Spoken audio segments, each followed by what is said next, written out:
Hello royal audience, तुम्हाला नागपंचमीच्या खूप खूप शुभेच्छा। तुमचं वेलकम आहे माझ्या चॅनलवरती। आज मी दाखवणार आहे नागपंचमी स्पेशल कानुले रेसिपी। आला आला श्रावण मास, नागपंचमी सण हा खास। तर महाराष्ट्रात काही भागामध्ये आज तव्यावरती पोळी करत नाहीत, म्हणजे तवा ठेवत नाहीत आणि जी भाजी वगैरे असतात ते पण चिरत नाहीत। तर ही गावगावची पद्धत आहे, ज्यांच्याकडे आहे त्यांना माहीतच असेल। तर तव्यावरती पोळी तर शेकायची नाही, तर त्याला ऑप्शन म्हणून हे कानोले बनवले जातात आणि हा नैवेद्य असतो। कानोले हे दोन पद्धतीने बनवले जातात, एक साधे आणि दुसरे पुरणाचे। साधे हे वाफवलेली पोळी असते आणि ती गुळासोबत खातात आणि खूप छान लागते, आणि दुसरे आहे पुरणाचे, ते पण चवीला अप्रतिम लागतात। तर चला पाहूया। इथे मी 1 वाटी गव्हाचं पीठ घेतलेलं आहे, त्यामध्ये चवीपुरतं मीठ टाकलं आहे। त्यानंतर त्यामध्ये टाकलं आहे अर्धा चमचा गावरान तूप आणि त्यानंतर थोडं पाणी टाकून कणिक छान व्यवस्थित मळून घेतलेली आहे। इथे तुम्ही तेलाचा पण वापर करू शकता, पण शक्यतो गावरान तुपाचा वापर करा, त्याचा स्वाद खूप छान येतो। आता इथे कणिक मळून झाली आहे, त्याच्यावरती थोडंसं गावरान तूप लावून मी व्यवस्थित पुन्हा एकदा मळून घेतलं आहे आणि कणिक भिजण्यासाठी बाजूला ठेवून द्यायचं आणि त्याच्यावरती झाकण ठेवायचे। कणिक भिजायला वेळ लागेल 15 मिनिट, तर तोपर्यंत आपण पाणी गरम करून घेऊया स्टीमरमध्ये कानोले वाफवण्यासाठी। तर मी तर गॅसवरती स्टीमर ठेवला, त्यामध्ये पाणी ठेवलं आहे गरम होण्यासाठी। हे बघा, आता पीठ छान व्यवस्थित भिजलेलं आहे, तर पोळ्या बनवून घेऊया। तर अशा प्रकारे मी पोलपाटवरती थोडंसं तूप लावलेलं आहे, त्यानंतर त्याच्यावरती मला पोळी लाटायची आहे। या पोळीला तुम्ही पीठ लावू नका शक्यतो, ही पोळी तेलावरतीच लाटायची असते। ही पोळी शक्यतो पातळ लाटायची असते। आपल्या ज्या रेग्युलर पोळ्या असतात त्या थोड्याशा यापेक्षा जाड असतात, तर रेग्युलर पोळ्यांपेक्षा थोडीशी पातळ लाटायची असते। लाटून झाल्यावरती त्यावरती गावरान तूप लावले आहे आणि अशी फोल्ड केली आहे आणि पुन्हा त्याच्यावरती गावरान तूप लावून फोल्ड करून घेऊया।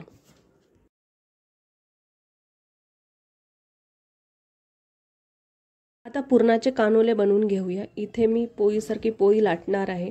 या पोळीला तुम्ही गव्हाचे पीठ लावले तरी चालेल। पोळीसारखी पोळी लाटायची आणि त्यामध्ये पुरणाचं सारण असं व्यवस्थित भरून घ्यायचं आणि ते आपण पॉकेट कसं तयार करतो ना, तसं त्याप्रमाणे तयार करून घ्यायचे।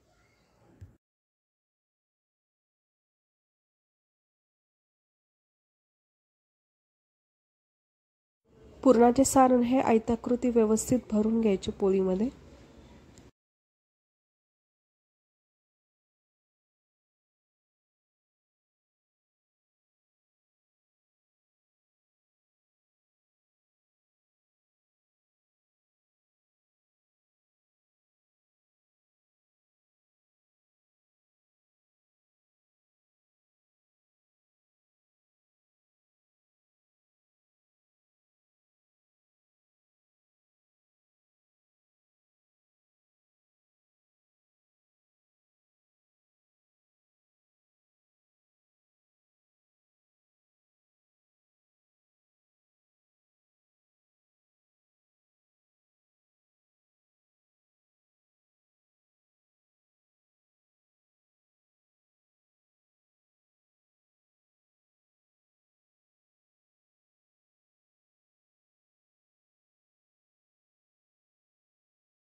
आता स्टीमर मधलं पाणी गरम झाले आहे, आता कानोले वाफून घेऊया।